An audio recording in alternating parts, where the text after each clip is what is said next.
magandang gabi po sa inyong lahat.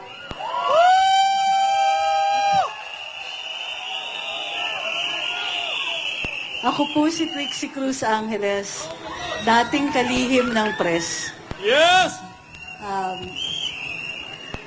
Nandito ako para makibaka sa inyo. Oh!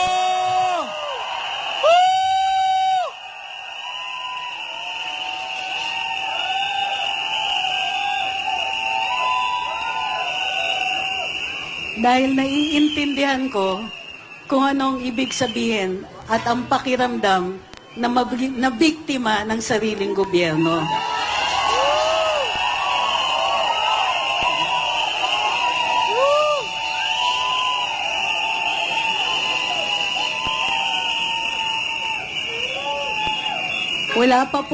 Hindi pa po nakakadalawang buwan, tinanggal po ako sa trabaho.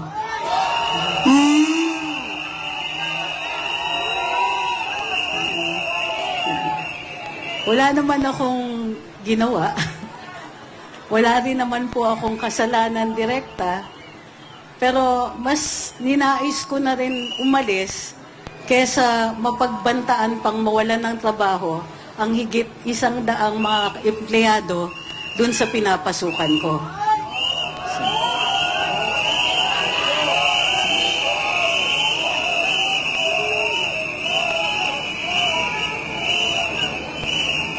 Pumupunta tayo sa eleksyon para mamili ng pinuno. Hindi natin inaasahan kapag ang pinuno na yon o ang pamunuan, sila mismo ang gagamit ng dahas sa sariling tao. Sila mismo ang lumalabag sa saligang batas. Sa dami ng problema ng bayan, pagkain, tubig, kuryente, transportation, internet, trabaho, edukasyon, kulang ang pondo. Parati na bumalik na tayo sa mga araw na tuwing may hinihingi tayo, sasabihin walang pondo para doon. Pero may pondo para doon sa kaduda-dudang 500 billion na ayuda. Mga kurap kayo!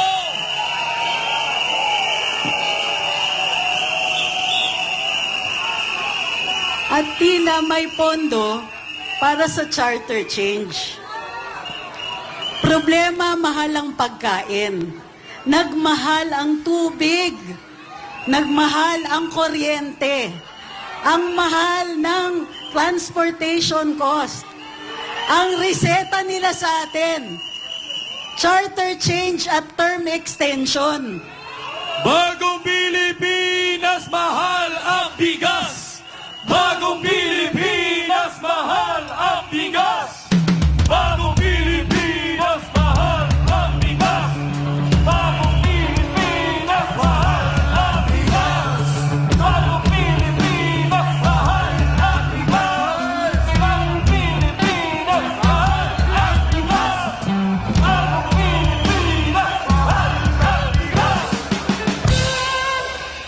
Pinoproblema natin mga basic, mga kailangan natin para lang mabuhay.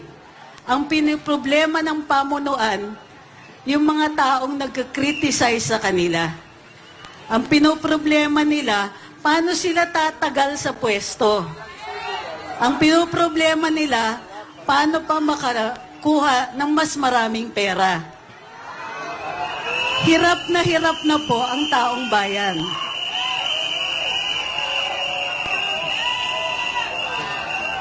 Pati mga taong simpleng mamamahayag, kailangan tanggalan ng trabaho. Kaya alam ko ang maging biktima. Alam ko yung tao na nagtatrabaho lang kayo ng maayos. Ginagawa lang yung dapat ninyong ginagawa at dati nang ginagawa. Pero dahil takot ang pamunuan sa inyo, kailangan tanggalan kayo ng trabaho at tanggalan ng boses. Justisya! Justisya! Justisya! Justisya! Justisya! Justisya!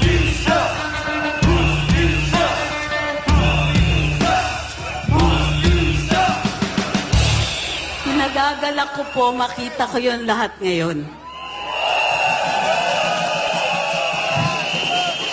Hindi lang dahil buhay na buhay ang demokrasya, pero dahil panahon na kung tinatanggalan tayo ng boses, titindigan natin ang ating karapatan.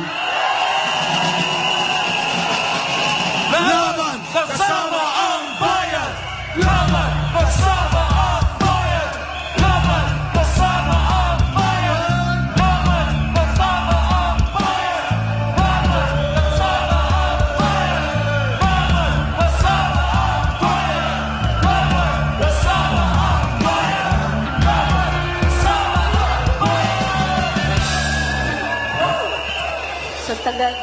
Wala pang 2 taon ng administrasyon.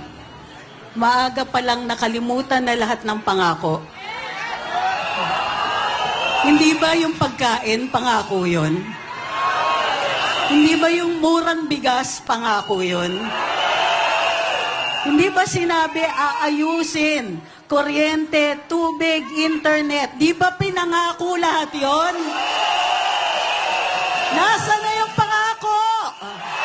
Sino galing? Sino galing? Sino galing? Sino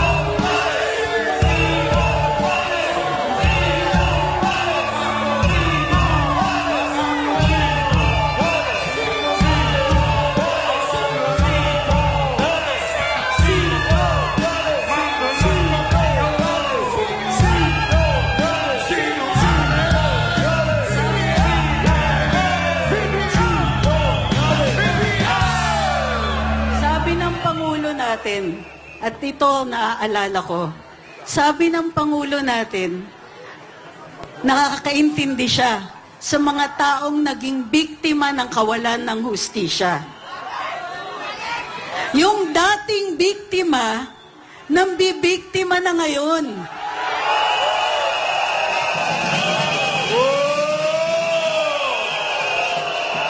Hustisya! Nasa na yung pangako ng hustisya? Hustisya! Hustisya! Hustisya!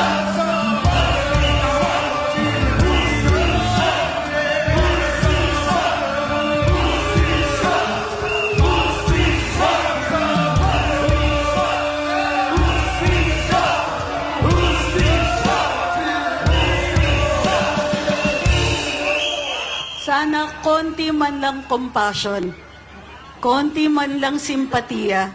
Marami sa atin naghihirap. Maraming naghahanap ng murang bigas. Maraming hindi na kaya bayaran yung kuryente at tubig. Pero pag buwan-buwan nakikita natin, nakasakay sa eroplano panay ang biyahe. Hindi mo pera yan! Hindi mo pera yan! Hindi mo pera yan!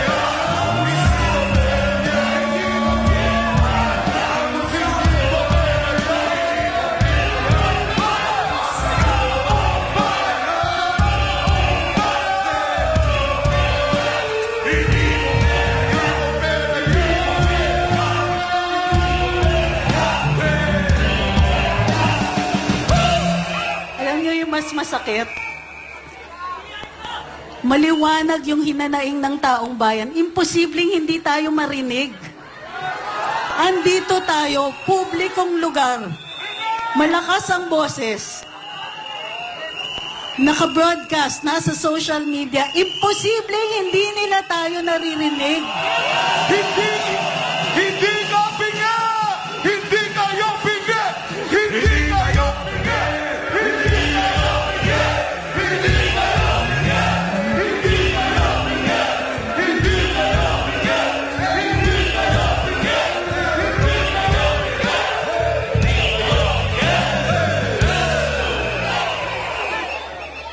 Ang pinakadasal ko ngayon, sana yung dating biktima, maalala niya kung paano maging biktima. Maalala niya kung paano mag-alala kung anong kinabukasan niya. Mag-alala kung makukulong ba sila. Di ba may panahon na umabot sila sa ganon? Ngayon sila na nambibiktima. Ang Kaya bayan, hindi magagapi. Ang tao, ang bayan, hindi magagapi. Hindi magagapi. Hindi magagapi. Hindi magagapi.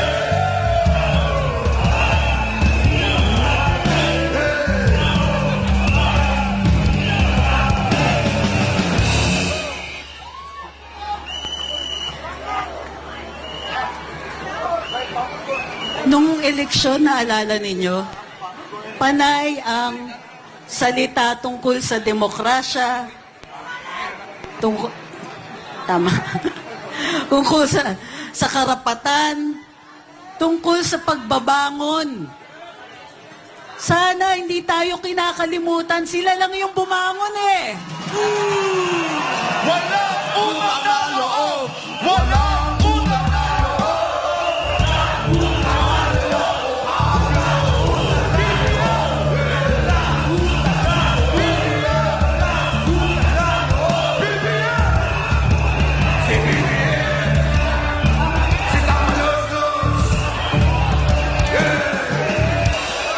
Ang tunay na leader, ang hanap natin. Ang tunay na pamumuno, nakikita niya yung daan. Nakikita niya kung saan tayo papunta at isasama tayong lahat. Tama! Eh, nang iiwan sila. Abu! Boo! Ngayon ang panahon, ngayon po yung panahon na lahat tayo magsama-sama, makiisa. Kaya kinagagalak ko po na nakikita kayo ngayon. May kasama pala ako. Laban! Kasama ang bayan! Laban! Kasama ang bayan!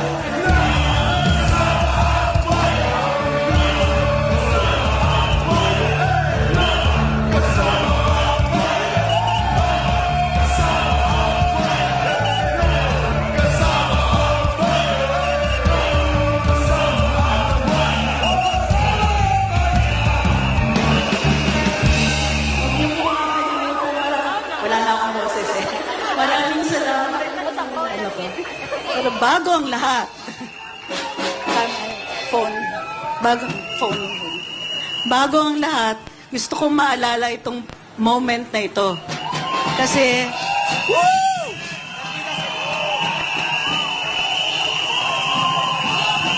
Laban! Kasama ang bayan! Laban! Kasama ang bayan! Laban! Kasama ang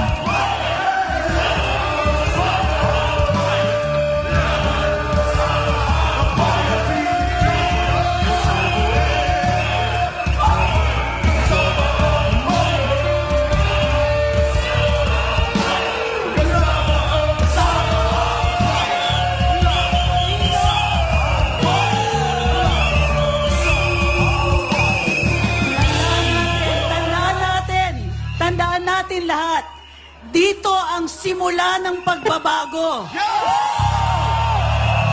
Ituloy ang pagbabago! Magkakasama